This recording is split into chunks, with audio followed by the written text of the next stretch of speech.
Hey everyone, this is Brian from Motive Training, and today we're going to go through a spine-specific warm-up.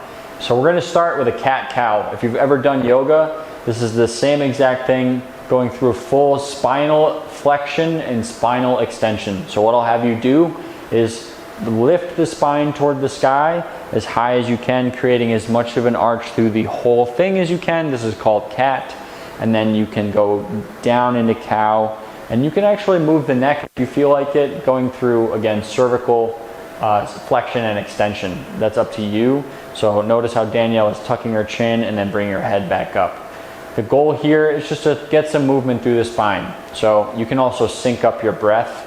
You can inhale and exhale as you go, inhaling in cat or cow, and then exhaling as you go through cat. So big deep breath in as you go through cow, in through the nose, exhale through cow, cat. I'll get it right one of these days. Next up, we got a lumbar blocked cat cow. So what we're going to do is essentially a thoracic cat cow only. The goal here is you're going to try and sit back on your feet if you can and round this back. So Danielle isn't rounded enough, so she's going to walk her hands further forward until she gets in a borderline child's pose. So we're trying to take this out of the equation. And then what we're going to do is do a cat in the upper thoracic spine only, and then a cow in the upper thoracic spine only. And the goal here is actually that this tissue and this stuff down here doesn't move.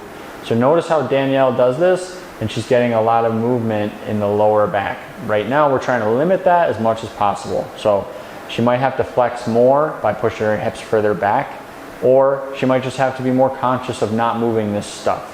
If that's an issue, this is something you can work on. It's just trying to get the upper thoracic to round and then to get it to go back down nice and slow. Next up, we're going to do a thoracic blocked lumbar cat cow. So what Danielle is going to do is she's going to push the crown of her head into the floor, and she's going to try to round her upper back. So she'll actually push up toward the sky to get this to round. Now, if this hurts your neck, put a little bit less pressure down into the floor. The only thing we're really trying to do is take out the upper spine. So she's going to stay as rounded through her upper back as she can, and then we're going to try and cat-cow just through the lumbar spine as much as we can. So using just the lower vertebrae to go up and down nice and slow, trying to move them.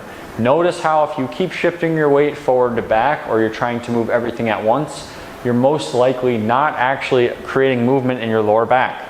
So I know we do a lot of stuff to stabilize the spine, but we also need to make sure that it's moving as well. So if you notice, for instance, that Danielle is only hinging at 2 vertebrae, that means more of her spine to move.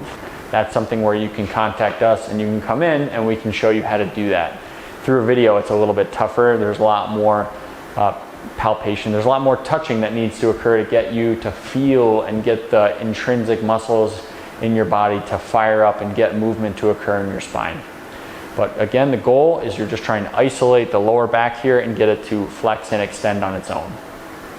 Next, we're going to do a segmental cat cow. So I'm going to have Danielle go into a big cat position, so up toward the sky.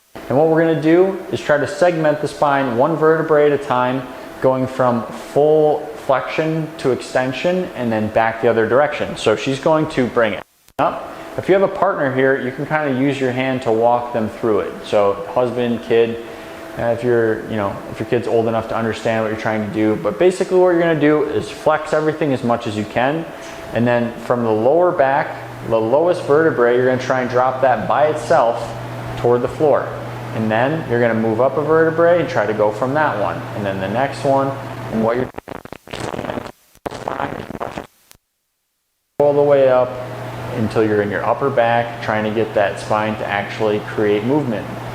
This is one of those things you should be able to do, and if you can't create any segmentation, you need to work on this. Again, I know there's a lot of emphasis on creating core stability and spinal stability, but you also need to be able to articulate your spine. It needs to be able to move and function for you to actually live a healthy life. Here, we're going to go into flex or a flexion moment. You're going to create flexion through her spine. So from the top, she's going to try and get this to go up by itself. Notice how she tried to do that and her whole back moved. It's very difficult to do this, so that's why it helps to have this physical touch and feedback. So we're gonna go from full extension all the way down, and then one vertebrae at a time, starting from here. Notice again, Danielle's whole mid-back tried to move.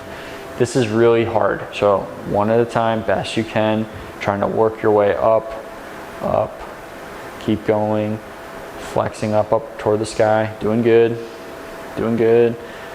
Keep rounding. Now, do a full cat, all the way up. Notice how much more movement occurs. Now, some of that's coming from her shoulders, so it's not just her spine, but there's a lot of movement that's missing that she physically is having trouble controlling. That is an issue. It needs to be worked on. You need to have more control of your body. Imagine if you just didn't have control of your hands, what that would be like. Your spine is no different. It's where your central nervous system is. It's super important to protect.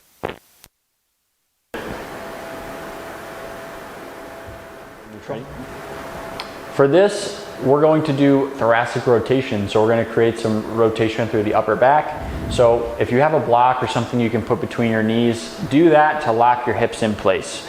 So Danielle's going to put this in between her knees, and she's going to create some tension in between her knees, creating stability in her hips. So this way, when she does this exercise, she's also not creating a lot of movement through her pelvis or anything like that. Now, if you've ever done anything through like rotation side to side, or you've done things in yoga like a side lying reach, stuff like that, tend to do it with a straight arm. We're going to do this with a bent arm. So what you're going to do is take the right or left arm and you're going to put it behind the head. So lock those hips in place. She's going to take her right elbow and she's going to try and twist it towards me. So yep, all the way up as high as she can go. And notice how she's not moving her hips.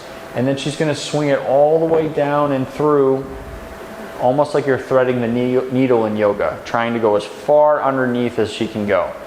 The other thing that's important as you do this is the other arm needs to stay stable and strong, so you're not bending that elbow. You're going to straighten it all the way out, create here, so that you're creating more actual rotation and torque through the spine as you're twisting. You're not trying to create movement through the shoulder, you're trying to create movement through the spine. And that's also why we're bending the elbow, because if Danielle lengthened out her arm and she came up, so if she lets it go, she can actually get further back by cranking through her shoulder. That's not actually in her spine. We're trying to just isolate the spine. So keep tension there by keeping the hand behind the head, and you'll go 3 to 5 reps back and forth. And this is control. You're trying to go at your own pace as far down and up as you can, squeezing the block, creating some irradiation, some tension, and getting that spine to rotate. So we just worked on creating a bunch of mobility in the spine. We brought it through flexion and extension and rotation, and now we're actually going to create some stability. So we're going to do a bird dog. The goal of this exercise is to not move anything through here. We're going to work the spinal erectors, we're going to work the core, we're going to get all that stuff firing up. And the pelvis, the lower back, the shoulders, they're going to do a little bit, but you're really not trying to move them all that much. So what I'm going to have Danielle do is she's going to create stability in her right arm. She's going to make sure she stays nice and flat. She's going to maybe breathe and create some outward intent into her abdomen so that there's pressure, like she's trying to engage her core. And she's going to just lift her left arm first. It's just going to come off. And what you want to imagine is you're shaking hands with someone in front of you. If this is already too hard, just bend the elbow or don't bring it as high. The further away you go, the harder this will be. So the more you reach, the more tension you're going to create through your midline. So what we're going to do is we're going to do opposite sides. This is going to create a somewhat of a rotational force, but you're trying to resist that. So you're trying not to rotate. That's the goal. So Danielle's going to lift her left arm again. And then she's going to start with just a bent right side, trying to lift a little. And she's going to pause. And in here, she's trying to not move. If that is easy, you're welcome to lengthen the leg, but make sure that you don't jump into your lower back. So Danielle got a little bit of caving through here. I would actually start her by bending the knee more, creating more stability through the underside, and then keeping this nice and tight the whole way through. If you can slowly work position to create more tension, but try to find a place where you're actually getting your core to engage and you're not just dumping into your lower back. If Danielle lifts her leg up, you'll notice that this caves down. So imagine you're being lengthened out. You're not trying to lift toward the sky. Do this for around 2 to 3 reps per side, taking as long as you need to feel your core lighting up. And this again is creating stability through the spine, the core, everything that is involved in your core. So all the musculature that surrounds your thorax. Last but not least, we're gonna do a dead bug. So this is like a bird dog, but we're doing it from the floor. Sometimes this is easier for people to find a neutral spine, and all that means is the spine is relatively where you keep it neutral, where it's not super flexed or super extended. So Danielle's gonna lift her knees up off the ground, both at the same time. She's gonna put her hands up, and this is supposed to look like a bug that is dead lying upside down. That's where the name comes from, in case you're wondering why it's called a dead bug. So before she starts, she's trying to engage her core a little bit. How do you do that? You try to get your rib cage to stay flush with the floor. She's not trying to puff her chest toward the ceiling. She's trying to actually flatten out a little bit. And her pelvis is trying to do the same thing. So she's not creating an arch in her spine. I should be able to slide my hand underneath. From here, it's the same exact motion as a bird dog. The right arm is going to drift down and the left leg is going to drift down nice and slow. And the goal is to create tension through here and then bring it back up.